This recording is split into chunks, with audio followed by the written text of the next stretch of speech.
This channel does not promote any violent, harmful, or illegal activities. All content provided by this channel is meant for an educational purpose only. Top quality और consistent performance के लिए सिर्फ silver pumps नाम याद रखना। এদিকে রবি দুপুরে আজকে পলিটিক্যাল মেগা ইভেন্ট তাপসী মণ্ডল তৃণমূলে যোগদানের পর আজ হলদিয়ায় শক্তি প্রদর্শন করবেন শুভেন্দু অধিকারী। হাইকোর্টের অনুমতি নিয়েই আজকে মিছিল রয়েছে বিরোধী দলনেতার। তাপসীকে জবাব দিতেই আজ হলদিয়া মেগা শো শুভেন্দুর, এমনটাই মনে করছে রাজনৈতিক মহল। কনিষ্ক আমাদের সঙ্গে রয়েছেন আমাদের সহকর্মী। কনিষ্ক, কি অবস্থা এখন, কটা থেকে মিছিল শুরু হবে?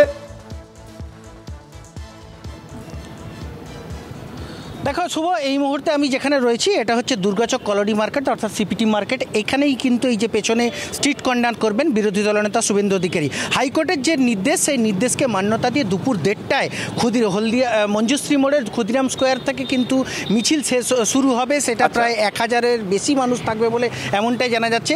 পাশাপাশি এখানে যে স্ট্রিট কর্নার করবেন সেখানে কিন্তু হাইকোর্ট যে নির্দেশ দিয়েছে অন্তত 300 মানুষজন বসতে পারবেন, সেরকম একটা সিট ক্যাপাসিটি অ্যারেঞ্জমেন্ট করা হয়েছে।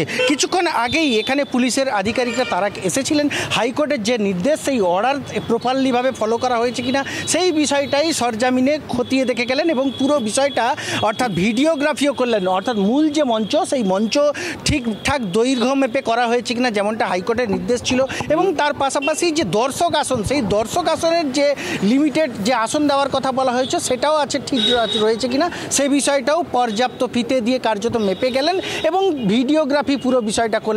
সমগ্র আধিকারিকের সঙ্গে আমরা কথা বলে অন্তত জানতে পারছি হাইকোর্টের যে নির্দেশ, সেই নির্দেশকে মান্যতা দিচ্ছেন। পাশাপাশি সবচেয়ে বড় বিষয় যেটা পুলিশের কাজ করছে, এটা নিয়ে আমাদের প্রশ্ন করা সাজে না, কিন্তু একটা বিষয় একটু জানতেই হবে। এর আগেও তো বহুবার এই জেলাতে পুলিশের অনুমতি নিয়ে, মাফ করবেন, আদালতের অনুমতি নিয়ে একাধিক কর্মসূচি বিজেপি করেছে।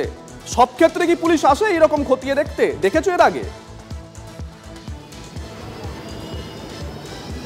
দেখো, সেটাই কিন্তু বিজেপি নেতৃত্বরা প্রশ্ন তুলছেন। অর্থাৎ বিগত দিনে একাধিক জায়গায় শুভেন্দু অধিকারী তিনি সভা করেছেন, সেই সভাগুলোতে পুলিশের এরকম উপস্থিতি বা কড়া নিরাপত্তার বিষয়টা কেন দেখা যায়নি সেই বিষয়টা যেমন প্রশ্ন তুলছেন। তার পাশাপাশি পলিটিক্যাল ইকুয়েশনটা যদি একটু ধরা যায়, প্রায় 2 লক্ষেরও বেশি ভোটার রয়েছে এই হলদিয়া বিধানসভা এলাকায়। মূলত বিরোধী দলনেতা বিভিন্ন জায়গায় যেখানে যাচ্ছেন, সনাতনীরা যেখানে যেখানে আক্রান্ত হচ্ছেন, সেই জায়গাগুলো থেকে মূলত টার্গেট পয়েন্ট করেই কিন্তু তিনি প্রতিবাদ মিছিল করছেন। মূলত পূর্ব মেদিনীপুর জেলায় একাধিক জায়গায় সনাতনীরা বিভিন্ন জায়গায় আক্রান্ত হয়েছেন, সেই বিষয়টার কেন্দ্র করে কিন্তু বিভিন্ন জায়গায় তিনি প্রতিবাদ মিছিল করছেন। আর এদিনের এই প্রতিবাদ মিছিলটাও কোথাও না কোথাও 26-এর যে ভোট যে অঙ্ক, সেই ভোট অঙ্কের কিছুটা সমীকরণ নিজেদের পাল্লায় টানার একটা যে প্রয়াস বিরোধী দলনেতা করছেন, অর্থাৎ সনাতনী বা হিন্দু ভোট এক করার যে প্রয়াস করছেন সেটা আর বলার অপেক্ষা রাখে না। শিল্প তালুক বেশিরভাগ জায়গায় কিন্তু দেখা যায় বিগত লোকসভা বা বিধানসভা নির্বাচনের যদি নিরিখ ধরা হয় সেক্ষেত্রে কিন্তু পৌর এলাকাতে বিজেপি এগিয়ে রয়েছে, তৃণমূল পিছিয়ে রয়েছে।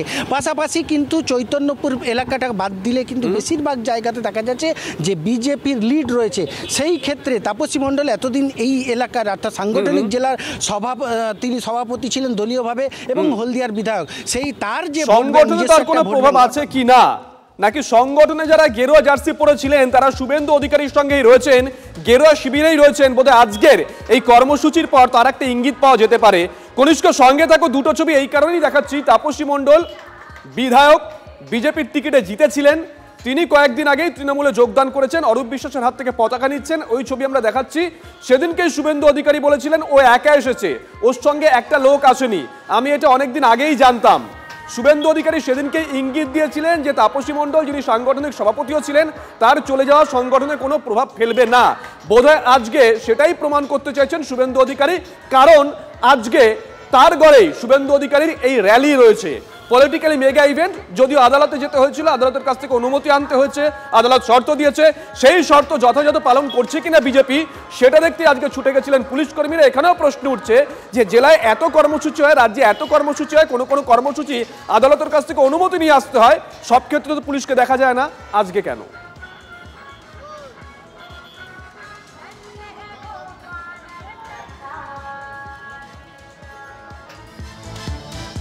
যখন শুভেন্দু অধিকারীর গড়ে তার অ্যাসিড টেস্ট, তখন আরো একটা খবর, পতাকা বিতর্ক সরিয়ে এক কাট্টা হওয়ার লড়াইয়ের বার্তা দিচ্ছে তৃণমূলের সোশ্যাল মিডিয়ার সৈনিকরা।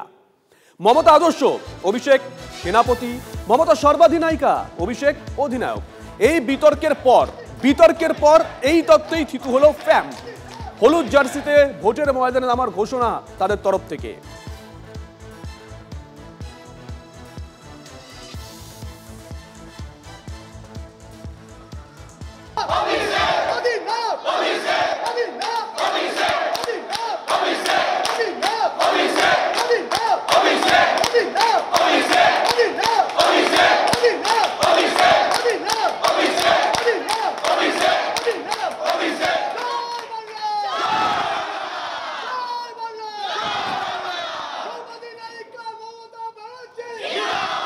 এই ছবি আজকের ছবি, কিন্তু বিগত দিনে আরো দুটো ছবি আমরা দেখেছিলাম যে ছবি নিয়েই রাজনৈতিক চর্চা শুরু হয়েছিল।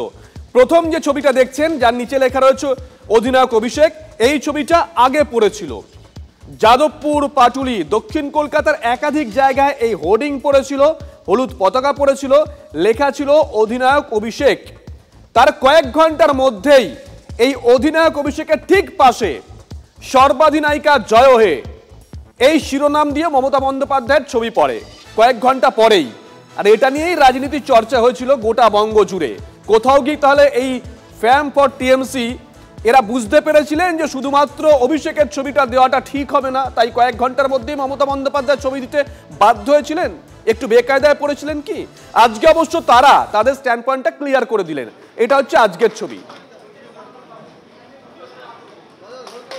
এটা আজকের ছবি। আজকে তারা পরিষ্কার করে দিয়েছেন যে কোনো লড়াই নয়, মমতা বন্দ্যোপাধ্যায় আদর্শ, অভিষেক বন্দ্যোপাধ্যায় সেনাপতি, মমতা বন্দ্যোপাধ্যায় সর্বাধিনায়িকা আর অভিষেক বন্দ্যোপাধ্যায় অধিনায়ক।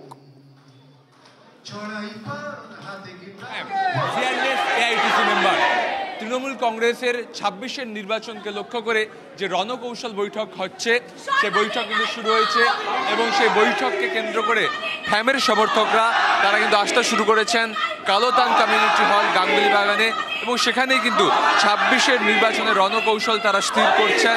এবং তাদের বক্তব্য, ফ্যাম এই সোশ্যাল মিডিয়ায় তৃণমূলের সপক্ষে যা যা প্রচার করার তা ২৬-এর নির্বাচন করবে, এবং তারা একসঙ্গে স্লোগান দিচ্ছেন অধিনায়ক অভিষেক, সর্বাধিনায়িকা মমতা বন্দ্যোপাধ্যায়। যে বিতর্ক শুরু হয়েছিল সেই বিতর্ককে সঙ্গে নিয়েই ফ্যাম তাদের রণকৌশল বৈঠক শুরু করেছে। ক্যামেরা বিনোদের সঙ্গে সুমন, TV9 বাংলা, কলকাতা।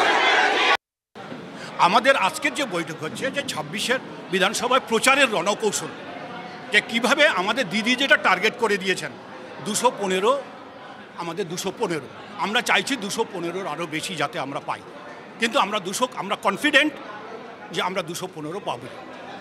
2026-এর বিধানসভাকে মাথায় রেখে সেই লক্ষ্যে আমরা এগিয়ে যাচ্ছি। ফ্যাম আজকে নয়, ফ্যাম 2015 থেকে সোশ্যাল মিডিয়ায় লড়াই করে যাচ্ছে।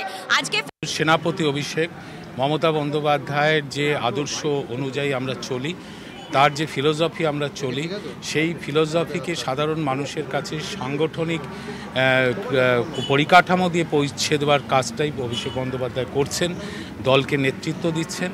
এবং মমতা বন্দ্যোপাধ্যায় যে ডেভেলপমেন্ট দিয়েছেন পশ্চিমবঙ্গের সর্বস্তরের সর্বশ্রেণীর মানুষকে, অর্থাৎ মানুষই সব, এটাই মমতা বন্দ্যোপাধ্যায় আমাদের শিখিয়েছেন। দলকেও সেভাবে মানুষের কাছে পৌঁছানোর দায়িত্বটা অভিষেক নিয়েছে। ফলে অভিষেক তো অধিনায়ক তো বটেই,